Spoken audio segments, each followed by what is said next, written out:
agressé cette dame, Séverine? C'est dingue. Non, elle nous a pas agressés. Ah non, j'avais compris que... Non, non, elle est venue, quand je dis, nous jeter à la... Elle était très Elle avait colère. envie, oui, elle avait envie de parler parce Ouais, que bon, nous, on ne propose pas de solution moi, modestement, je n'ai pas la solution. J'ai des pistes à fournir mais j'ai pas de solution, je ne suis que journaliste. Et elle arrivait en nous disant, eh ben déjà, si les mères éduquaient leurs gamins et si elles gardaient leurs gamins, et si les pères étaient là, voilà. Et elle avait envie de nous dire, enfin, je l'ai ressenti comme ça, et on était là pour recevoir son sentiment, ses rancunes, ses espoirs, ses craintes et son envie de clairement, parce qu'elle nous l'a dit trivialement, elle a dit moi je mets de l'argent de côté pour me barrer parce que je vais quitter cette ville et parce que je vais aller élever les gamins ailleurs et je vais aller me mettre au vert.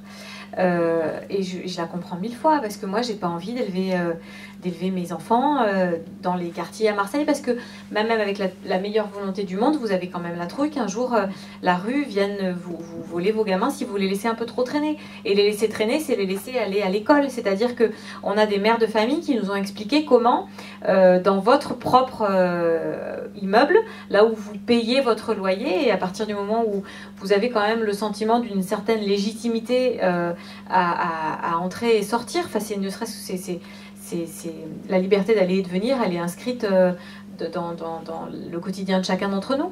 Elle ne l'a plus, c'est-à-dire qu'elle ne ramasse plus son courrier parce que sa boîte aux lettres lui a été confisquée, parce que dans sa boîte aux lettres, on remise de la résine de cannabis avec des gamins qui tiennent le mur au sens propre comme au sens figuré, qui sont là pour attendre le consommateur. Et le consommateur, bien sûr que moi je le côtoie aussi, le consommateur, parce que c'est celui que je rencontre dans les juridictions pénales. Donc le consommateur, c'est celui qui un jour vient se faire épingler, mais qui est vous et moi, qui est le kidam moyen qui marche dans la rue et qui a envie de se donner un peu d'adrénaline en allant chercher de la cocaïne à 50 € la cocotte, ou la résine de cannabis à beaucoup moins cher, et qui a envie de se donner un peu... de vivre dans un film pendant 10 minutes en allant se faire escorter au pied d'une cité marseillaise, au pied d'une cité varoise, parce qu'il n'y a pas qu'à Marseille, même si Marseille c'est le supermarché, mais qu'il n'y a pas qu'à Marseille qu'on achète du stup. Hein. Voilà. Et ce consommateur, on l'a rencontré aussi. Donc c'est ce que cette mère de famille avait envie de nous livrer de son quotidien. Voilà, elle nous disait...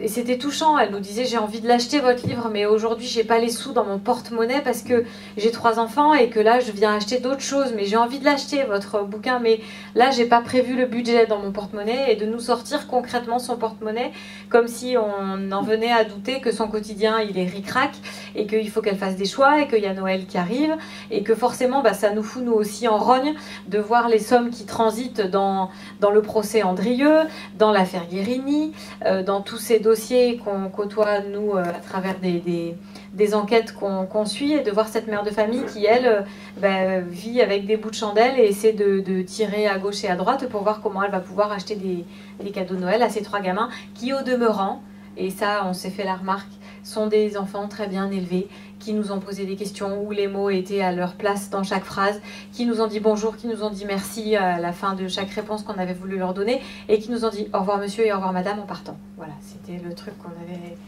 qui nous a fait plaisir. Oui, mais là il faut comprendre une chose, c'est que il y a plusieurs aspects dans ce qu'on est en train d'évoquer.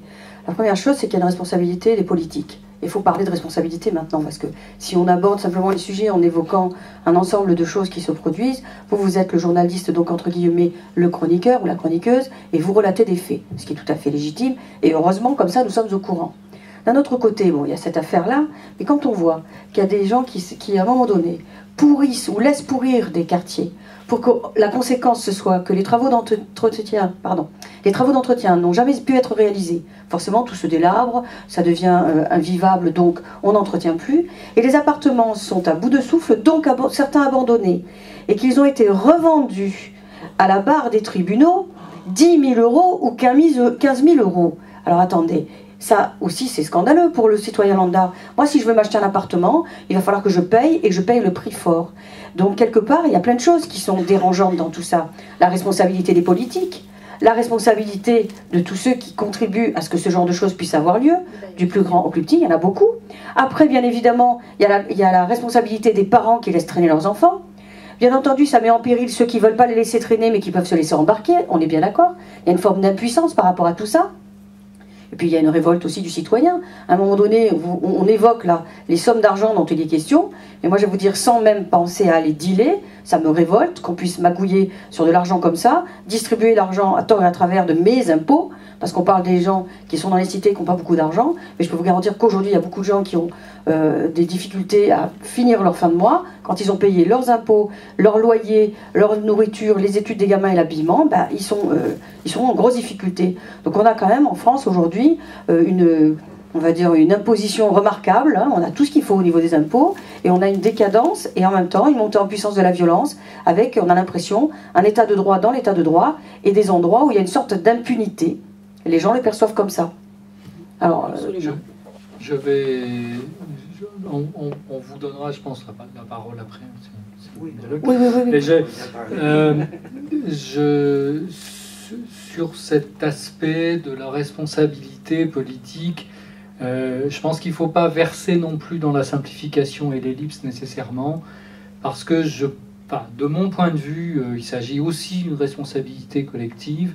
Qui dit clientélisme dit client, et pour que le clientélisme marche, il faut qu'il y ait des clients. Alors il faut aussi voir de quelle manière les élus sont démarchés pour avoir une place à la cantine, une place au cimetière, pour la grand-mère, la place au cimetière, et pour le gamin, la place à la cantine.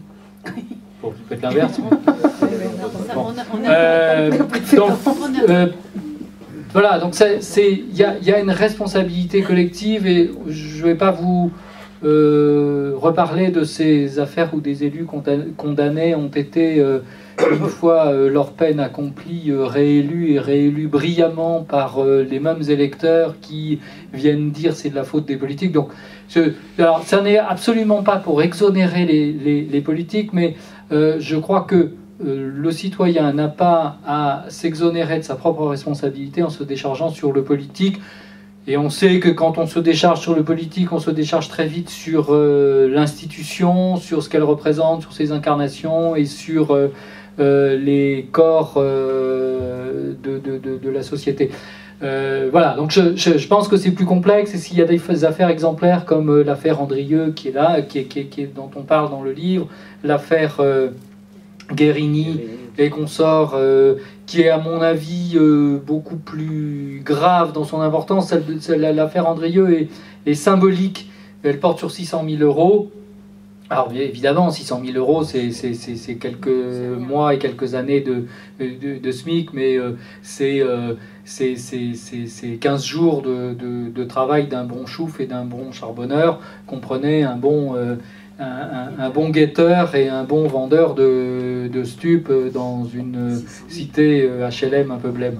Donc elle est symbolique dans le fonctionnement, elle est symbolique dans l'organisation, dans la structure, mais au fond, et même si les sommes n'ont rien à voir par rapport à la morale, malgré tout, on est loin, par exemple, d'une affaire Guérini où il y a une véritable association de malfaiteurs entre des politiques et des bandits.